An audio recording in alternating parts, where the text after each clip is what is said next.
Hello and welcome to Searching for Service, brought to you by Rotary District 5950 and 5960. I'm Kelly Kirk. I'm Joe Kirk. And I'm Chad Larson. Before we dive into who our guest is today, Joe's going to remind us of our show's purpose. Thanks, Kelly. Welcome to Searching for Service. This is a podcast that explores how to serve and connect in today's world through Rotary. Here we share inspiring stories and have great guests on to really help us grow the service community. So join us on our journey of fellowship and impact. Awesome. That's really good. Yeah. What do you expect? Come on. Come on. We have yet again another special guest on, and today it is Bernice Cunningham. He is the executive director and founder of Planting Change Foundation. Welcome, Bernice. Thank you so much. It's a big honor to be here and work with the Rotarians around the world. Yeah, well, it's an honor to have you on our show as well. Before we really dive into you, can you just give our listeners just a little brief recap of that connection as a Rotarian partner to Planting Change Foundation? Yes, well, the history begins with a well. There was a project that Rotarians were trying to build in Nicaragua. I'm currently in Managua, Nicaragua. I'm from Central America. And we start talking with the LIFT program, the Rotarians from Minnesota. And we start talking about this well project that we already built. And that's how the connection started. Since then, we have met a lot of group of them visiting to Nicaragua. And I went back to Minnesota and talking a lot of clubs. So we have a really strong relationship and we're really aligned with the Rotarians' values. Wonderful. Cool. That's really great. So in this first segment, we love to have our listeners get to know who our guest is. And so I guess the first question that we have is, you touched on it, but where exactly is it that you grew up? Where I grew up? Yes. Okay, so I grew up in Granada, Nicaragua. This is a small town by a lake, and it's a really familiar Catholic small city type where you could walk to school as a kid and come back, where there's really small crime. It's a really, really peaceful life. So I grew up there I'm a small town guy type of person, and I live in my country here in Nicaragua. So that's where I grew up. Wonderful. Very cool. Very cool. And where, I was reading about your background a little bit, and looks like you branched out and have done a lot since you grew up. So tell us a little bit more about your background and your journey to eventually starting and founding the foundation. Okay, so everything started when I was in third year of law school, and my dream was to be a business lawyer and to wear a suit and to be in an office with a lot of glasses. So when I was in third year of law school, I went to an internship in this big law firm. And the first hour that was in my dream job, I understand that I hate it. That I hate every second, that I hate wearing these clothes that was not comfortable, that the shoes was not comfortable, that the work was very boring, and I just hate everything of it. And that's his life when now I call it wishful thinking, and it's these things that we wish we like, but when we do it, we really don't like it. That we think, that we imagine in our imagination. So I really hate to be business law and the not humane things, the not strong values of that sector of the law. And I couldn't take it. So I went in a big crisis, and I was thinking I choose the wrong career, law. But then a lake, we have a big lake in my city that it was a lot of garbage. They were dumping a lot of garbage. And we understood that was very dumb to do, to destroy your water resources, especially in a country that will need it for climate change. So we talked with my friends, and we said, if we don't do something about it, who's going to do it? Mm-hmm. And if it's not now, when it's going to be? So with those two questions that we reflect on, I started a journey that I didn't know it at that moment, but I started a journey in environmental law, and it has been the biggest journey of my life.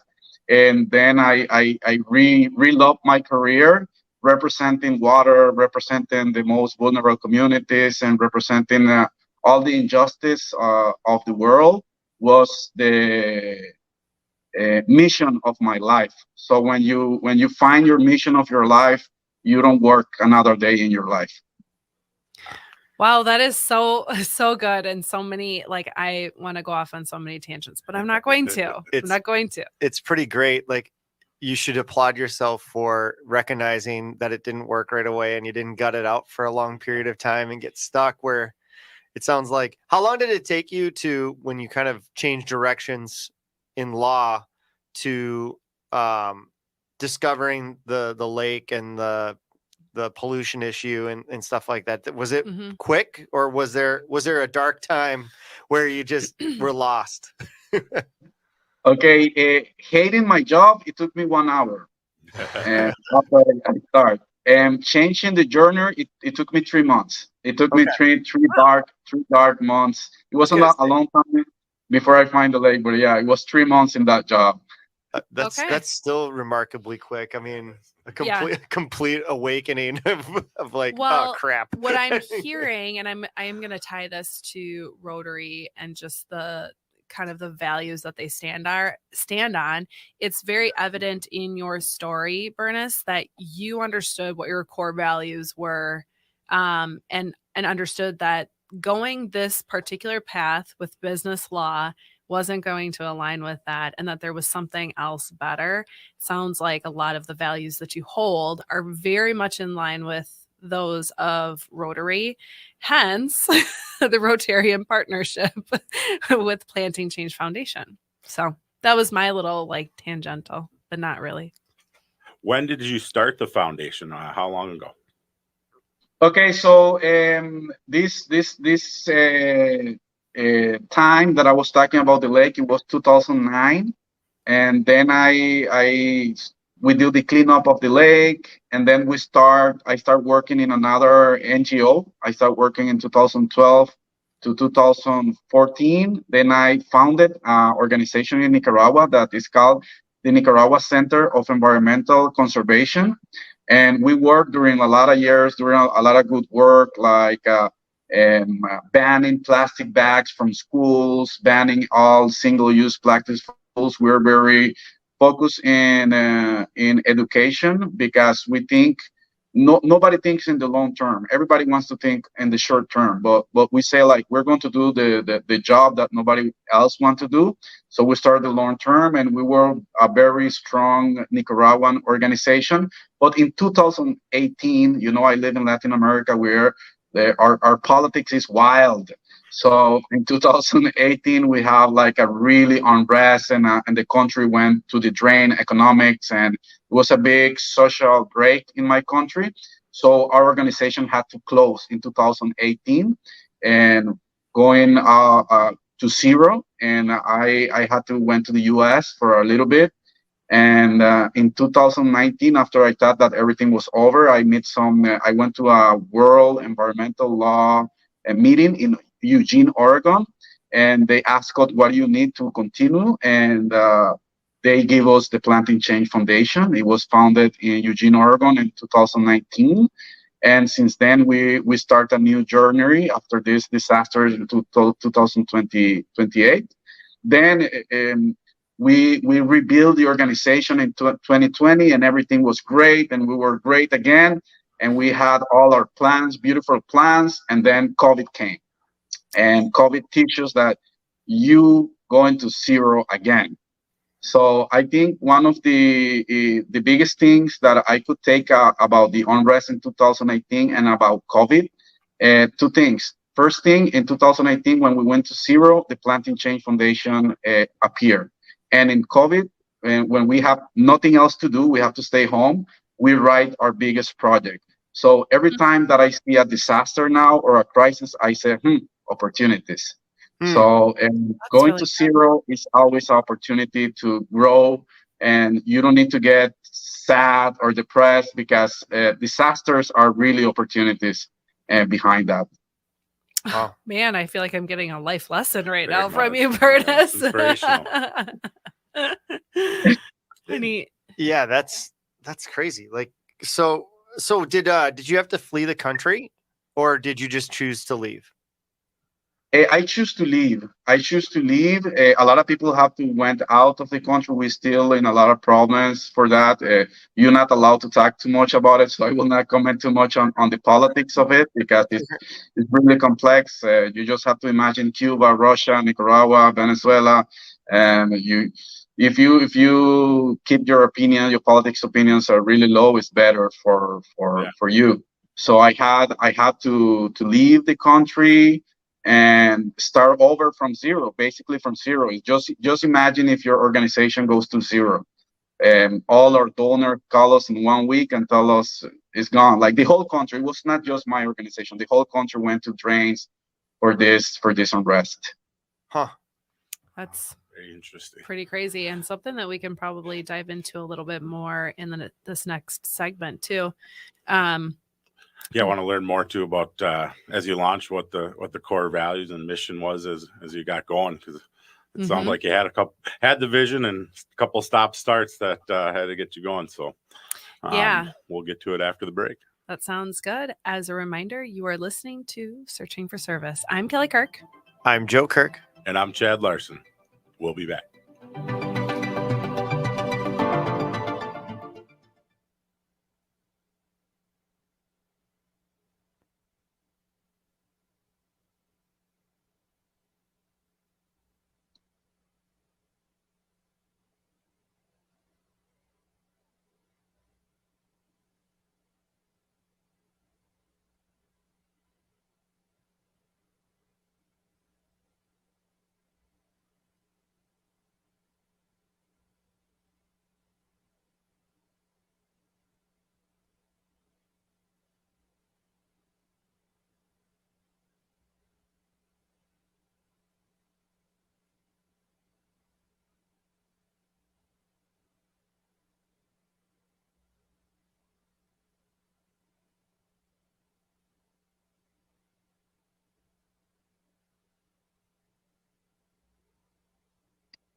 Hello and welcome back to Searching for Service, brought to you by Rotary District 5950 and 5960. I am Kelly Kirk.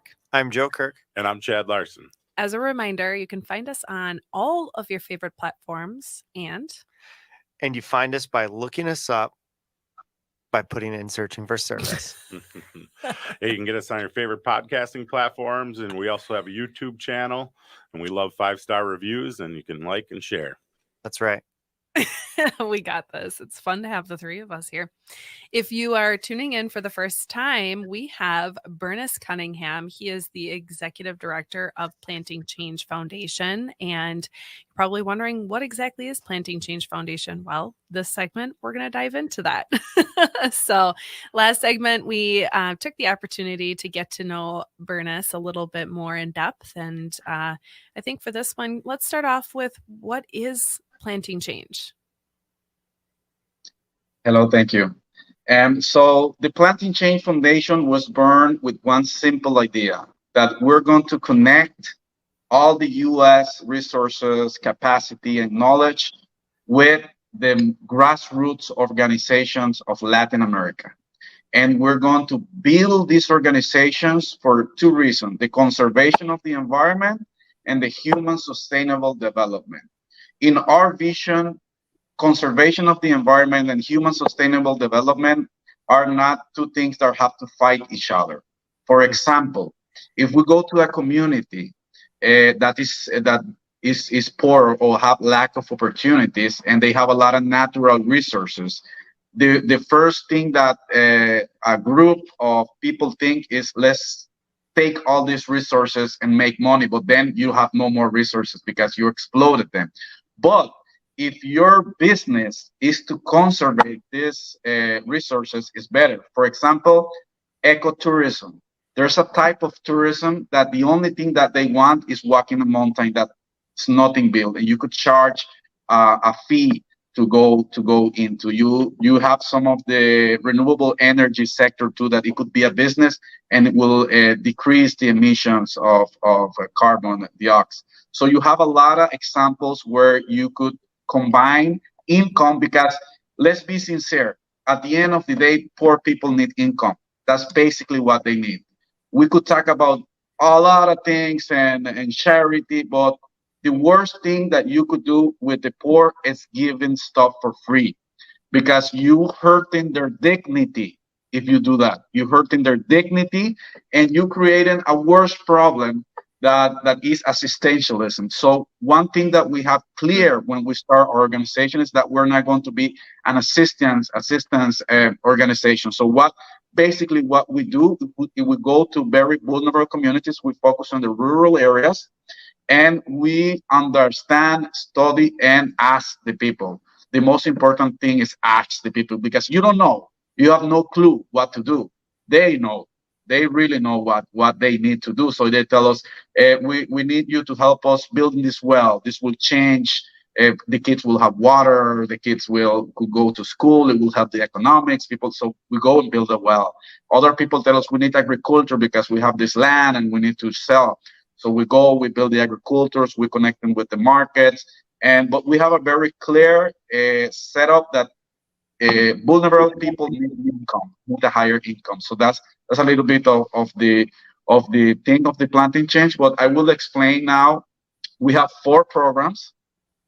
One program is for leadership. We focus on youth leadership, and we basically teach them how to administrate the natural resources of their community.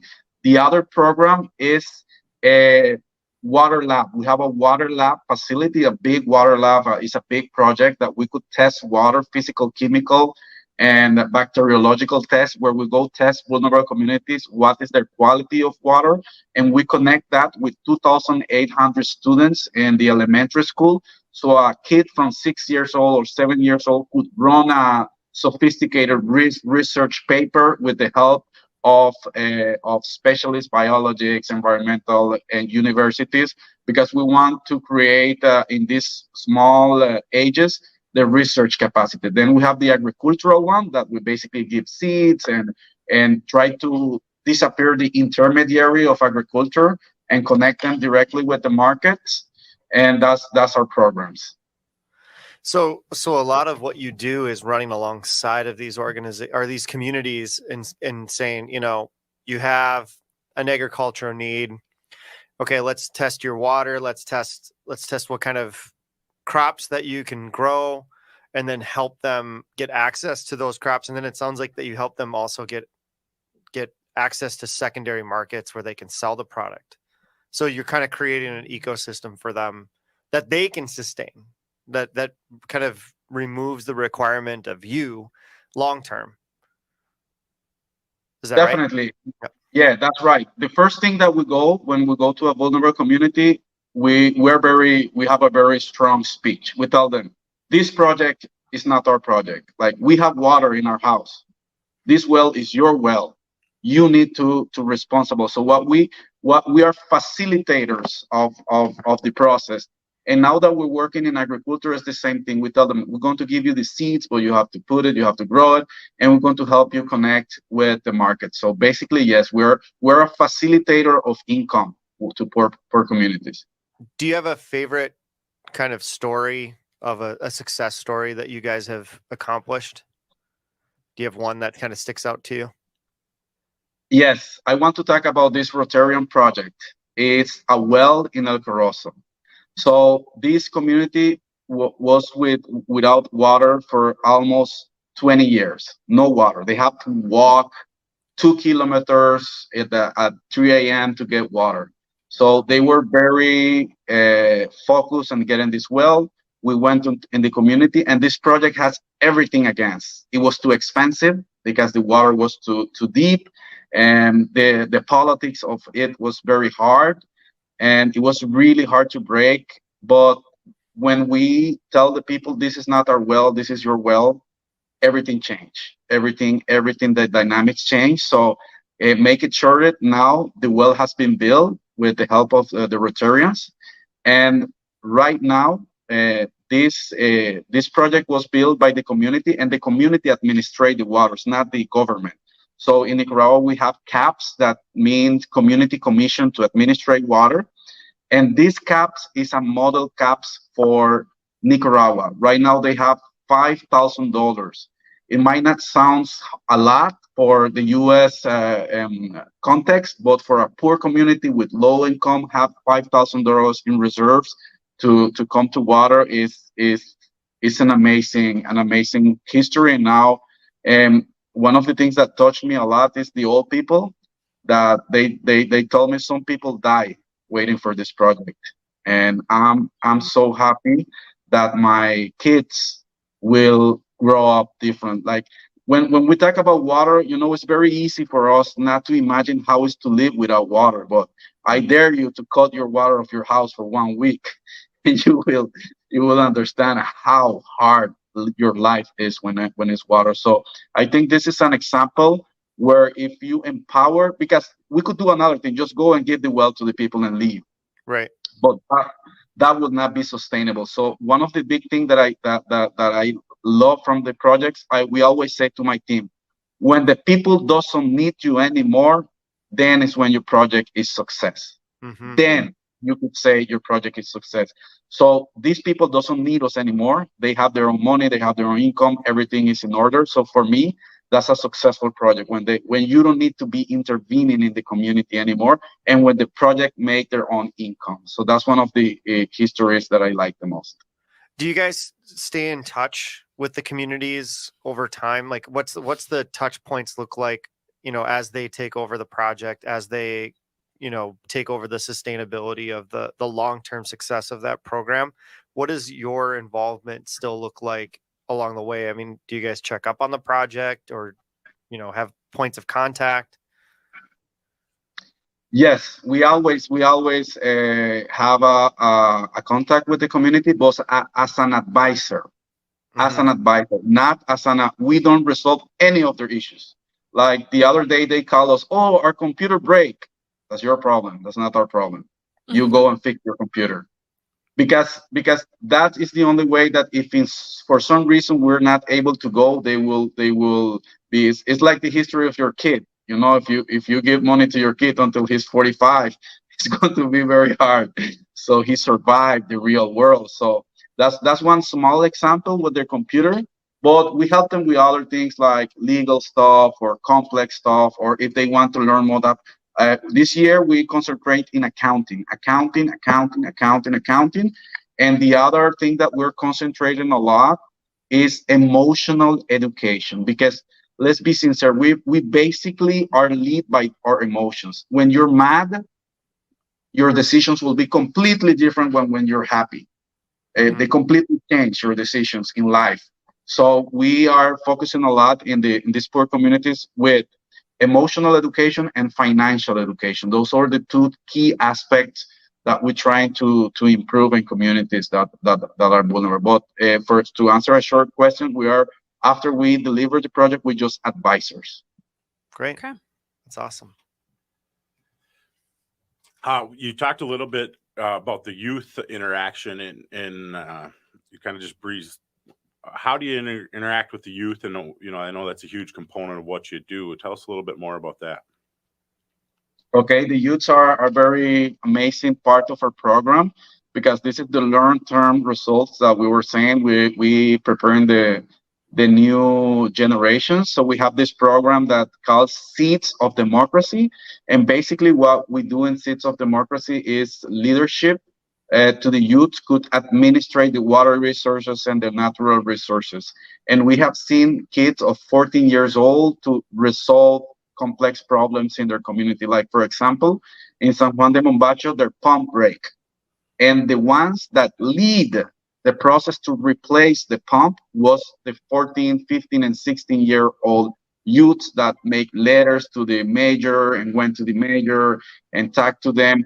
Obviously, not all the kids will have this leadership, but we identify the ones that have more potential of leadership. One of the things that we're focusing on this part of the project is immigration.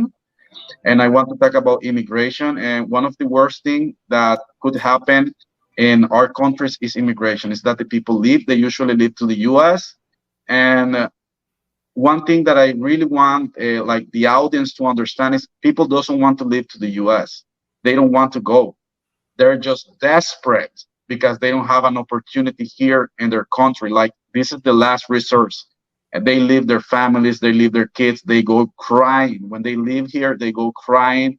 They don't adapt to the US very, very fast, different culture, different language, different geography. They far from their families. So it's a huge sacrifice for them to leave our country. And everybody lose. And our country lose because we lose natural research, we lose capital, human capital. The U.S. lose because they have these persons that doesn't have all the things that they need to survive in their society. So it's a lose for everybody in the immigration process. So we are very focusing this year and this 2023, 2024 to stop immigration. That's one of the things that we want to focus the most, to keep the families united. And a lot of the ones that are leaving are the kids, are the youths. Leaving to the U.S. or leaving to Costa Rica to look for opportunities. So basically what we're doing is, investing in youth businesses. We invest in a restaurant. Now the restaurant in 1 year is completely sustainable. We invest like around $3,000 in this first stage, and we give a loan with no interest. And they could pay in a little small fees, like $50 per month, let's say. After 1 year that they have their business, we have right now 3 pilot businesses, and the 3 pilot businesses has worked completely because the motivation for this kid is not leaving their mom, not leaving their sister, not leaving their dog, not leaving their land.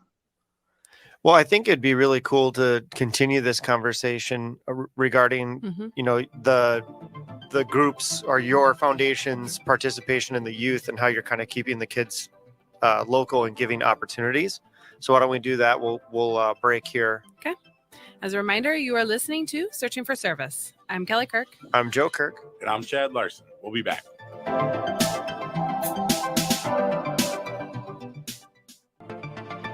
Welcome back to Searching for Service, brought to you by Rotary District 5950 and 5960. I'm Kelly Kirk. I'm Joe Kirk. And I'm Chad Larson. As a reminder, you can find us on your favorite podcast platforms. And you look us up by looking up Searching for Service on any of those platforms. Give us some 5 gold stars. You know the thing. You say it, Chad. We also have a YouTube channel. We love if you share it, like it, subscribe, and you can find us just about anywhere. Searching for Service. And you get to see all of our faces. Because some of you are watching us on YouTube, I want you to understand that Joe literally has it right in front of his face. Like, I wrote it out for him. But nevertheless, we still like to add them. If you are tuning in for the first time, we have Bernice Cunningham. He is the executive director and founder of Planting Change Foundation. If it is your first time tuning in, please do yourself a favor and go and listen to the last 2 segments so you can get to know Bernice and then understand what Planting Change Foundation is exactly. Awesome. Well, we were talking about the youth, and then we kind of got into immigration. And as you're working with the youth, obviously you're a few years in or a couple of years in. How has it evolved over time, as maybe where you started to where you're going and where you plan to continue to engage with youth there?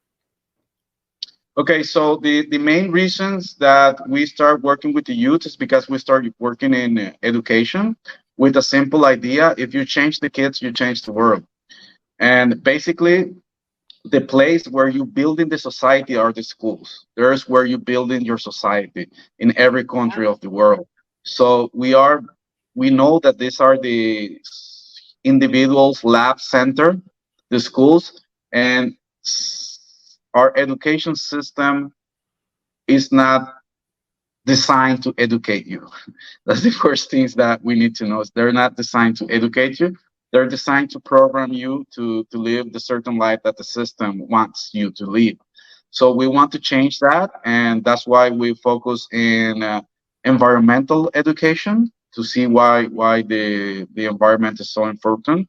Emotional education and financial education. We think those three key elements will help the youth change. During all these years, we have so many success with the youths. And when you invest in a person from 6 years old, from 7, 12, 14, when they're 20, they're completely different persons. All of these kids have go to university. And I'm talking, we concentrate on the kids that have lack of opportunities. Like if you're born in a strong family with all the opportunities, but we're talking about kids that sometimes doesn't have a father, sometimes doesn't have a father or mother. They live in a really disaster conditions and a really poor conditions. So we want to focus on the kids that have zero opportunities. We want to focus on the kids that have that life has not been justice with them, and we tell them that life is not about justice. You could see it everywhere. It's not about justice, but we can work hard to get you opportunities, but it will be your self um, uh, objectives. So the first thing that we tell the youth is like nobody will save you. Nobody. Not me, not the Planting Change Foundation, not Seneca, not your teacher, not your dad. The only one responsible for you is you. Is it. And if you want to grow, if you want to get all the opportunities, you have to be disciplined, you have to be ordered, you have to think in positive, because we one of the ways that we have so much success is changing the mindset.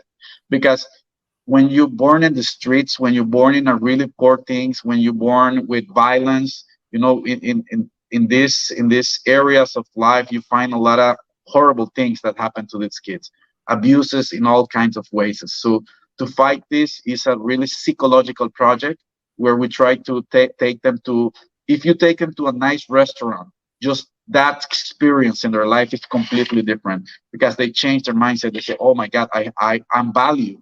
I'm value. I could come to this place.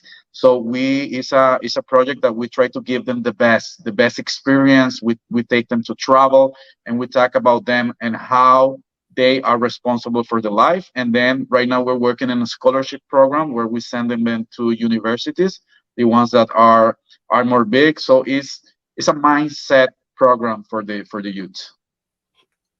Very interesting.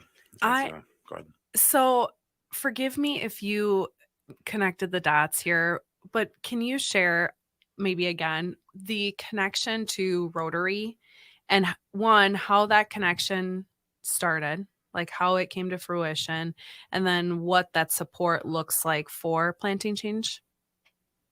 Okay, the first person that I met, it was Rick Hadig. Rick from Minnesota, from the Lift program. He called us and about a well in El Corozo, in a Zoom call, because they were trying to build this well for several years, but the organization that was working with them was not their expertise was not well. So we start talking and we talk about the Rotarian values, and we were really, really aligned with Mm. these values, and we make this well. Now we have different programs with the Rotarian. I want to talk a little bit about what we're doing right now at the moment with the Rotary Club, and we're doing an agriculture program and in the LIFT program, and we're preparing a global grant. This global grant basically is going to create a thing that we call the Small Agriculture Logistic Hub and Seed Bag Center. And what this means that there's a lot of people that are vulnerable, but they have land. They have a lot of land because we have a revolutions in the 80s in Nicaragua. So a lot of the small farmers have land. But what happened is what happened in most of the country. The intermediaries take advantage of them. They produce beans, they produce apples, they produce orange. But someone in the middle of Walmart or some of these big companies come and they pay the price that they want to pay because the producer doesn't have a truck to take the products, the crops out of the land. So what basically this project wants to do with the Rotarian in 2024 is to create a logistic hub and a seed bank Cool. center. So we're going to give seeds to them. They're not going to produce any kind of seeds. They're going to produce seeds that we already identified in the market that have strong value and that is easy to export, that they don't need too much water and that doesn't hurt the system. We are environmentalists, so we don't work with transgenics, for example. We don't work with pesticides and we don't work with any agrochemics that hurt the land. And that's one of our philosophy. It's not easy. I'm going to tell you, it's not easy to do it. It's super hard to do it. Everybody don't like it too much in the producer side, but we're working on that. Yeah. Do you get a lot of heat for that then too? You probably Yeah, talk a lot about politics, right? But I'm sure you get a lot of heat for that because this day and age, all you see is pesticides and all that stuff that's being used in regards to agriculture. So Well, it's like he something said, short term it works, but long term Right. it destroys the Yeah, I environment mean- so much and poisons other things. So Yeah. well, I mean, it's a great mission, and I think it's a really, really creative way to create economy within those local communities that wasn't there before, and it sounds like it's been exploited globally because of that, because they don't have the ability to ship their product out or just simply a truck. Yeah. And you mentioned something earlier, and you said, I know $5,000, for the well doesn't seem like a lot in the U.S. I flipped that around and I was like, wait a second, $5,000 is all that it cost, and whatever. Maybe that doesn't consider the ongoing cost, right? But I'm like, $5,000 and all those people drink water. Yeah. Like how does that like compute? Yeah, like it seems like that just seems like a great cause and low hanging fruit, to use our agriculture to go after, because man, $5,000 and it impacted probably hundreds of people. Oh yeah, I want to clear. The project was $120,000. Okay. Thank you. I was like, But wait a is it to second. like operate it then? That was like looking after reserves. Yeah. Oh, okay. Yes. Oh, The project was $120,000, and this was spent in the drilling. That was one of the most expensive because it was 1,000 meters down the ground, Holy and it was smokes. spending all the infrastructure, tubes, meters, connect to all the 700 houses.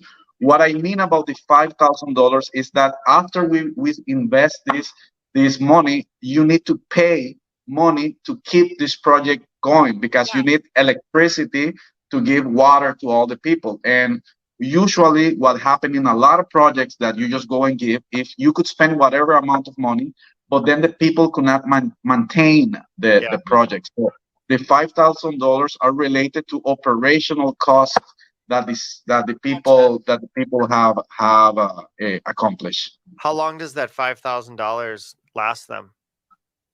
It's just the reserve. It means that they cover all the payments monthly, but we save money. It's a reserve. They not spending it. Tracking now. Yeah. So we have just about 30 seconds here. I think one of the main things that we want our listeners to do is know a good way that they can connect with you or support you for that matter. Could you share in about 30 seconds what that could look like for them? Yes, please go to our website, plantingchangefoundation.com. And we're working in a crowdfunding right now to finance our 2024 educational program. I will share the links with you in email if you could share it with anyone, and we could put it in the audience. I think those two things are two specific things that you could help us. And please go to our website so you could know more about our projects. Perfect. Yeah, I'll put those in the description as you're listening, so you'll see the links that he mentioned. As a reminder, you are listening to Searching for Service. I'm Kelly Kirk. I'm Joe Kirk. And I'm Chad Larson. We'll be back.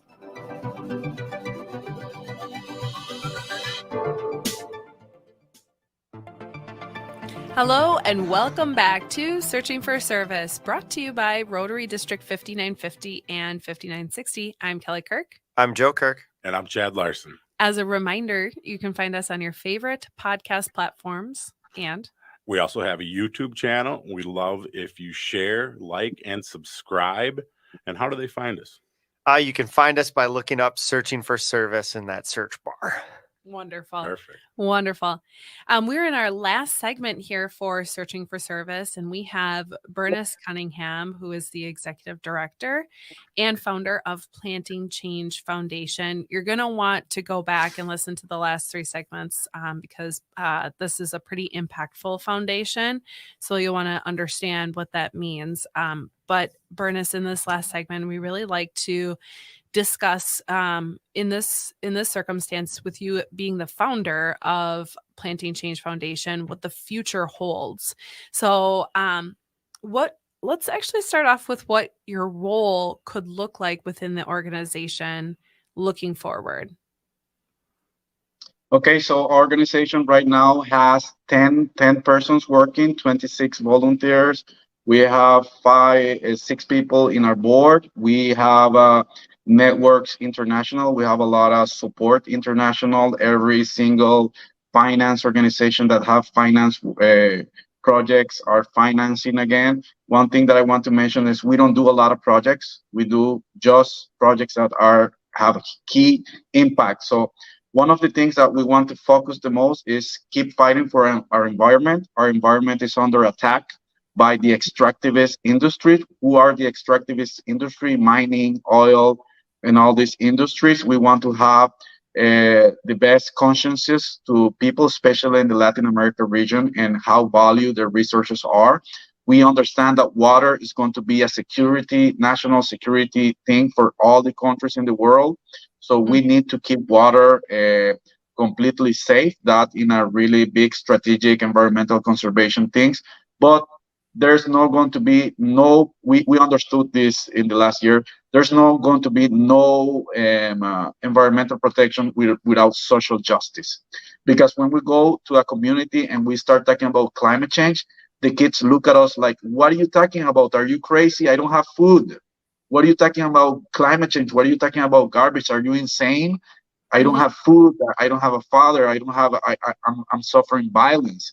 So the way to save and to protect our world is with social justice, is to give. And social justice is not giving stuff. It's not charity. Social justice is giving dignity to the human beings, giving dignity to the people, giving the people the opportunities that they need to grow. That is what social justice from our perspective is, giving back the dignity of the people. So we believe in this. We believe in strongly in this. We have a team that believes strongly in this. I always tell my team, we're not looking for followers. We're looking for leaders. We need leaders here to lead this process. So every single person that is an organization are leaders. They're all very young. We hired a lot of people from last year of the university. We have economists, biologists, engineers, economic lawyers. We have a big diverse group. We have 26 volunteers, and they all have one thing in mind, is giving back people dignity. And one of the biggest things that we want to focus the most hard is to stop immigration from our countries. We don't want our people to leave. We want the opportunities to be created here. And of course, the US could help us, but it could help us with investment. It could help us with jobs. And that's the way that you could help. Like, if you want to stop immigration, please help and invest in a small community business. It's not going to take a lot of money. And these businesses could have the families together. We understand that this job's not going to be easy, and we're probably going to invest the rest of our life doing this, but we are ready. We're ready to do it. And if we don't do it, nobody else is going to do it. If we don't do it now, when we're going to do it? So we are, we understand very clear I like this word, the spirit of the times. The spirit of the times are very complex, a lot of wars, a lot of injustice going around, but we could not join the helpless system. We have to fight the system, and we have to bring justice and dignity to the people in our countries. Yeah, I want you to think it's the year 2030. So what have you accomplished in 2030? Like what's Big going to be goals. some big, Yeah. big, hairy goal that you're going to accomplish by then? Thank you so much for these questions. That's our strategic plan. So first, 50% of the people where we work are less poor, are not poor anymore. Like in the 10 communities that we are right now, 50% of that community is not poor anymore.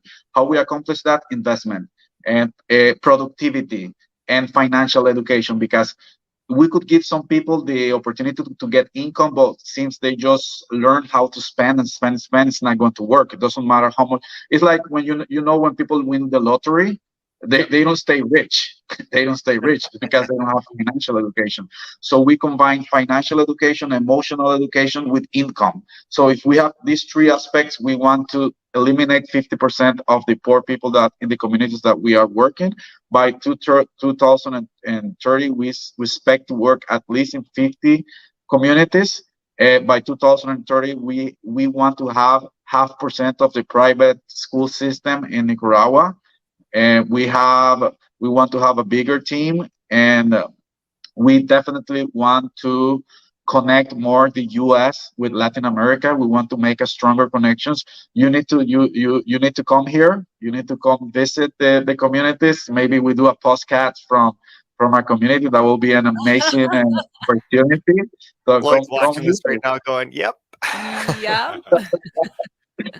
Come here. We have sun. We have the beach. We have a lot of things that you definitely will like. So, yeah. All right. Well, thank you for the invitation. We'll take you up on it. Especially in the winter months Uh-huh. up here. I mean. Yeah. There's a trip in March. There's a trip coming from Minnesota in March that Rick Halick from the LIFT program is organizing. So there's an opportunity to come in March. So think about it. We're going to go to all the projects. You're going to see the well. You're going to see the agriculture. You're going to see the youths that build the restaurants. You could talk to them and tell them the experience. They're rural communities. They're mountains. The food is amazing. No transgenics. Nothing that is synthetic. You will taste real foods from Nicaragua. That's right up my alley. That sounds amazing. Bernice, just selfishly, can you rattle off that gentleman's name again? Where is he from? Rick Haydick. Rick Haydick is from the LIFT program, the Rotary Club in Minnesota. LIFT program, and I go to him. Yeah. Sounds like a nice opportunity to have him on the podcast as well. Yeah. make the connections. Absolutely. So Any last words of wisdom, or how about anybody that's here looking to get into service? Do you have any recommendations for them, since you kind of jumped right into it after changing course in your career? Yes, my recommendation is life is short. If you don't like your job, quit now and try to do what you love. And this is in the Bible. I'm a Catholic person, and in the Bible say that God always give you more when you give, and this is totally true. When you give without any intentions, without any hidden intentions, your life change. When you love your job, you don't have to work anymore in your life because you just love what you do. So try to focus in what you love. There's a lot of injustice in the world, and we the good people, the people with values, have to fight this because we are the majority. The bad people are just a small group. So we need to keep together, and especially trying to fight a lot for the dignity of the people, and realize that we will not be here without the opportunities that our parents give us, that our country give us, that our economics give us. And there's a lot of people that sometimes we judge, but they have no opportunities. So please join, help Latin America, help us stop immigration, and help us keep the families united. Here, visit our website. And yes, that will be my last message. Awesome. Bernice, it's been an honor to have you on. Thank you so much. Yeah, thank you so much. Thank you for tuning in to Searching for Service. I'm Kelly Kirk. I'm Joe Kirk. And I'm Chad Larson. It's time to stop searching And start serving. See you next week.